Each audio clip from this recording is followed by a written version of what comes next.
नमस्कार दोस्तों, मैं हूं आपका फाइनेंशियल दोस्तों आज के अपने इस वीडियो में हम बात करेंगे आईसीआई म्यूचुअल फंड द्वारा अपना नया एनएफओ लॉन्च करने जा रहा है, जो कि ICI prudential energy opportunity fund के नाम से जाना जाएगा।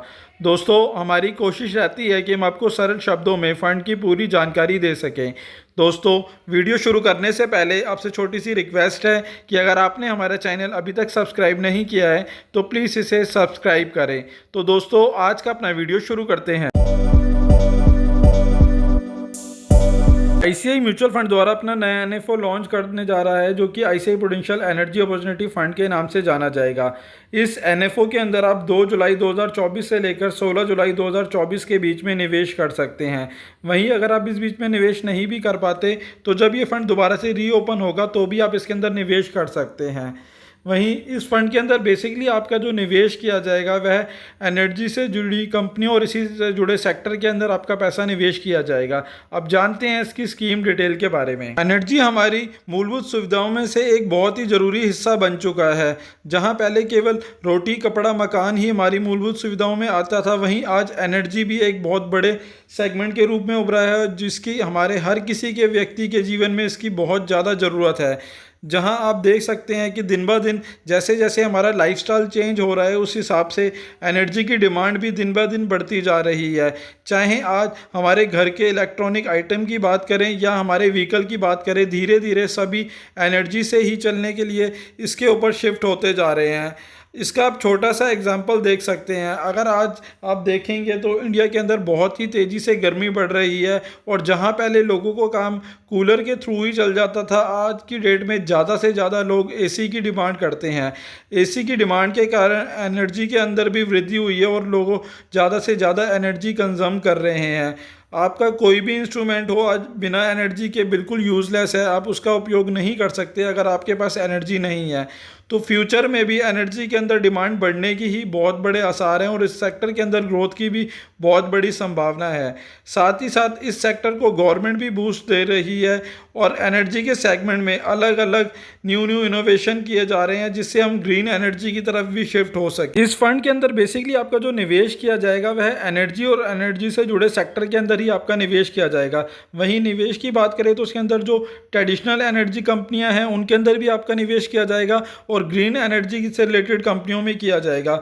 जैसे अगर ट्रेडिशनल एनर्जी की बात करें तो उसके अंदर कोल से रिलेटेड कंपनियां हो गई, वहीं गैस प्रोडक्शन वाली कंपनियां हो गई। वहीं अगर ग्रीन एनर्जी की बात करें तो उसके अंदर सोलर से चलने वाली एनर्जी कंपनियां हो गई, विंड पावर बनाने वाली एनर्जी कंपनियां हो गई, बायो और हाइड्रो एनर्जी से रिलेटेड कंपनियों के अंदर आपका निवेश किया जाएगा। क्योंकि आगे फ्यूचर में धीरे धीरे गवर्नमेंट का भी फोकस ग्रीन एनर्जी की तरफ शिफ्ट होने का है, तो इस सेक्टर के अंदर ग्रोथ होने की बहुत बड़ी संभावना है और इसके अंदर रिटर्न मिलने के भी बहुत ही ज़्यादा चांसेस हैं। गवर्नमेंट के मेजर रिफॉर्म होने के कारण भी एनर्जी सेक्टर के अंदर डिमांड बहुत ही ज़्यादा तेज़ी से बढ़ी है, क्योंकि गवर्नमेंट का भी फोकस है इसके अंदर। आगे चलकर इसमें और ग्रोथ होने की संभावना ज़्यादा है, क्योंकि जैसे जैसे मेकिंग इंडिया की थीम पे चलते हुए आज मैन्युफैक्चरिंग के हब बनने की और इंडिया बढ़ता जा रहा है, इस वजह से एनर्जी के सेक्टर में भी डिमांड पीक पर आती जा रही है। वहीं आगे चलकर गवर्नमेंट भी इससे रिन्यूएबल एनर्जी और ग्रीन एनर्जी की तरफ शिफ्ट करना चाह रही है, तो इसलिए इस सेक्टर के अंदर नए नए इनोवेशन भी किए जा रहे हैं और इसके अंदर ग्रोथ की बहुत बड़ी संभावना है। क्योंकि अगर बात करें ट्रेडिशनल एनर्जी सेगमेंट की तो इसके थ्रू इन्वायरमेंट के अंदर भी काफ़ी ज़्यादा हार्म होता है और इसके बहुत बड़े इफ़ेक्ट पड़ते हैं वातावरण के ऊपर।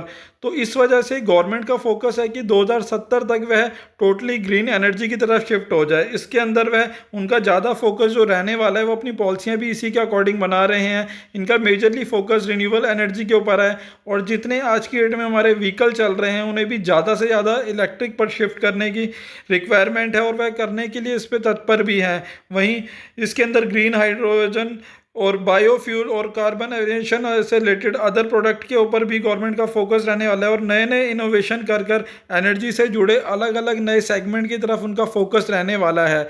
इस वजह से इस सेक्टर के अंदर आने वाले समय के अंदर ग्रोथ होने की संभावना लगातार बनी रहेगी और उसमें वृद्धि होने के भी बहुत ज़्यादा चांसेस हैं।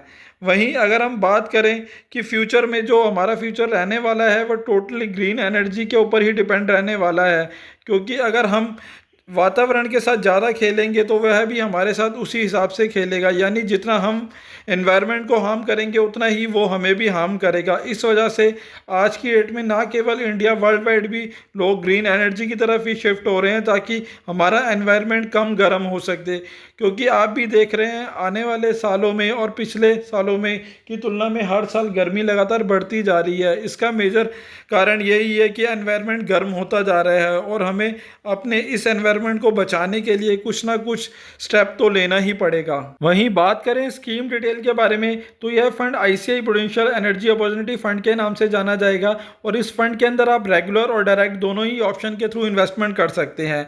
यह फंड एक ओपन एंडेड इक्विटी स्कीम है, तो उसके अंदर आप कभी भी इन्वेस्टमेंट कर सकते हैं और कभी भी विड्रॉ कर सकते हैं।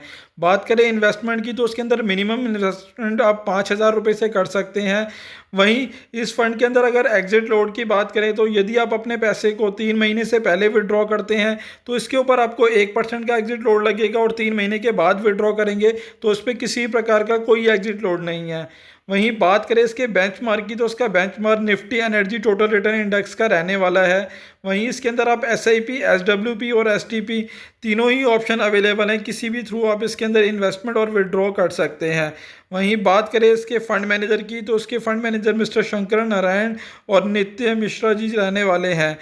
वहीं इस सेक्टर के अंदर इससे पहले भी एक फंड ऑलरेडी लॉन्च हो चुका है जो कि एसबीआई म्यूचुअल फंड द्वारा लॉन्च किया गया था, उसका भी हमने वीडियो बना रखा है। अगर आप चाहेंगे तो मैं इसका लिंक भी नीचे डिस्क्रिप्शन में दे दूंगा, वो भी देख सकते हैं। अगर आपने ऑलरेडी इस सेक्टर से रिलेटेड कोई एक फ़ंड ले रखा है तो आप उसमें भी बने रह सकते हैं, क्योंकि इसे आप इस तरीके से समझ सकते हैं कि अगर आपने ऑलरेडी कोई एक बाइक ले रखी है सेम मॉडल की और दूसरी कंपनी भी वही सेम मॉडल की बाइक निकाल रही है तो वो दोबारा लेने का कोई भी फ़ायदा नहीं है। वहीं यह एक थीमेटिक कैटेगरी का फंड है तो उसके अंदर रिस्क भी ज़्यादा रहने वाला है। यदि आप लॉन्ग टर्म निवेशक हैं तो ही आप इसके अंदर इन्वेस्टमेंट करने की सोचें, और अगर आप बिगनर निवेशक हैं तो इस फंड से दूरी ही बना के चलें। दोस्तों, आशा करता हूं मेरे द्वारा दी गई जानकारी आपके लिए उपयोगी सिद्ध होगी, और यदि आपको वीडियो अच्छा लगा हो तो प्लीज़ इसे लाइक शेयर करें, और चैनल अभी तक आपने सब्सक्राइब नहीं किया है तो प्लीज़ इसे सब्सक्राइब करें। वहीं अगर आप इस फंड के अंदर इन्वेस्टमेंट की सोच रहे हैं तो इन्वेस्टमेंट से पहले एक बार अपने फाइनेंशियल एडवाइज़र से सलाह ज़रूर ले लें। धन्यवाद दोस्तों।